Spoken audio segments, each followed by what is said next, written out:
खैबर पख्तूनख्वा का सियासी मंजरनामा एक बार फिर हलचल में है। एक जानिब बानी पीटीआई का बयानिया दोबारा सर उठा रहा है तो दूसरी जानिब गवर्नर हाउस में बैठी एक शख्सियत पूरी बिसात को किसी खामोश चाल के जरिए काबू में रखने की कोशिश कर रही है। यह शख्सियत फैसल करीम कुंडी, पाकिस्तान पीपल्स पार्टी के सीनियर रहनुमा और खैबर पख्तूनख्वा के मौजूदा गवर्नर। मैं हूं हैदर मुर्तजा, आप देख रहे हैं पीके पल्स। नाजरीन, अली अमीन गंडापुर का इस्तीफा गवर्नर हाउस की मेज पर पड़ा रहा, लेकिन मंजूरी का कलम हरकत में न आया। सवाल यह था कि ताखीर क्यों?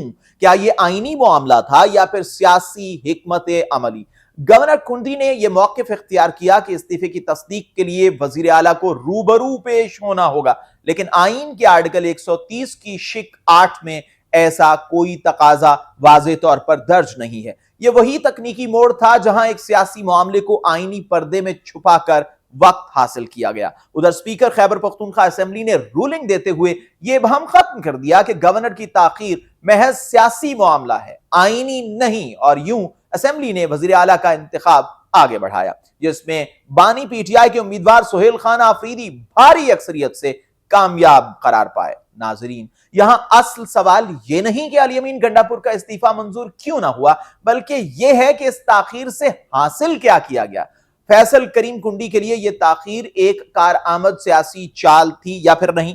एक तरफ विफाकी हुकूमत को वक्त दिया गया कि वो केपी में ताकत के तवाजुन को परख सके, तो दूसरी जानिब एक गैर यकीनी फजा पैदा की गई ताकि ऐवान में मौजूद मेंबरान के दरमियान हिचकिचाहट पैदा की जा सके। नाजरीन, लेकिन शायद अंदाजा नहीं था कि यह चाल पीटीआई के लिए उल्टा फायदामंद साबित होगी, क्योंकि हर गुजरता दिन पीटीआई के कारकुनों और कयादत में यह एहसास मजीद मजबूत करता चला गया कि निजाम उनके खिलाफ खड़ा है, और यही एहसास एक मुजाहमती तवानाई बनकर उभरता है। नाजरीन, ये बात भी दिलचस्प है कि फैसल करीम कुंडी माजी में पीपल्स पार्टी के तर्जुमान के तौर पर हमेशा विफाकी बयानिए के हामी रहे, लेकिन अब वो एक ऐसे सूबे में गवर्नर हैं जहां पीटीआई की अवामी हिमायत एक नाकाबिले तरदीद हकीकत है। यूं गवर्नर हाउस एक तरह से मरकज और सूबे की कशमकश का मैदान बन चुका है। नाजरीन, उधर अली अमीन गंडापुर का तर्ज अमल अगर देखा जाए तो यह काबिल जिक्र है। उन्होंने ऐवान में अपनी आखिरी तकरीर में कहा कि लीडर का हुक्म सबसे ऊपर होता है। यह जुमला महज जज्बाती नहीं बल्कि एक सियासी पैगाम था कि पार्टी डिसिप्लिन इख्तिदार से ज्यादा मुकद्दम है, और यही वो बुनियाद थी जिस पर सुहेल खान आफरीदी के इंतखाब का पत्थर रखा गया।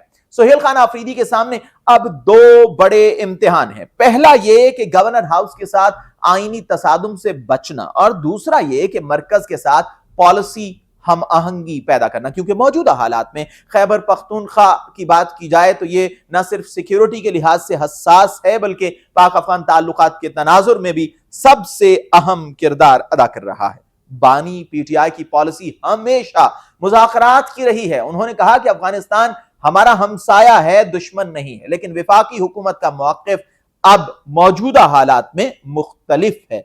वो समझती है कि सख्ती ही वाहिद रास्ता है, और यही तजाद अब खैबर पख्तूनख्वा की सियासी फजा में भी नजर आ रहा है। नाज़रीन, क्या सुहेल खान आफरीदी बानी पीटीआई की नर्म पॉलिसी को विफाक के सख्त रवैये के साथ मुतवाजिन रख सकेंगे, या एक नया महाज खुलने वाला है? यह आने वाले हफ्तों का सबसे बड़ा सवाल है।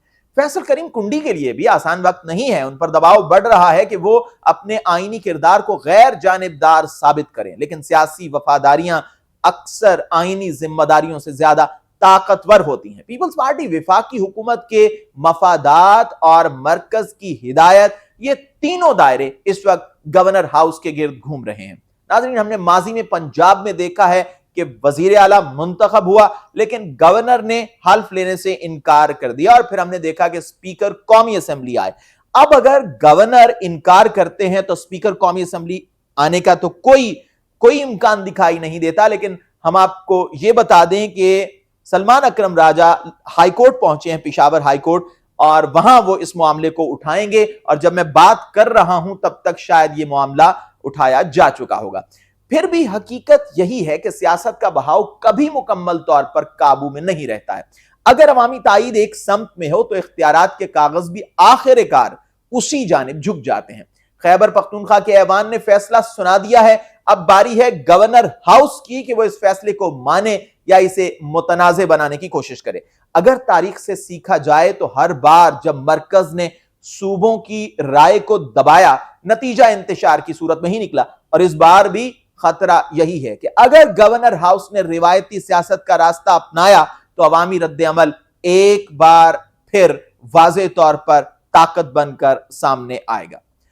بانی پی ٹی آئی کا بیانیہ: یہ لڑائی کسی ایک وزارت اعلیٰ کی نہیں ہے، یہ لڑائی اختیار بمقابلہ عوامی مرضی کی ہے۔ فیصل کریم کنڈی کے لیے لمحہ انتخاب ہے، وہ تاریخ میں ایک غیر جانبدار گورنر کے طور پر یاد رہیں گے یا پھر ایسے کردار کے طور پر جو مرکز کے اشاروں پر صوبے کی آواز دبانے کی کوشش کرتا رہا۔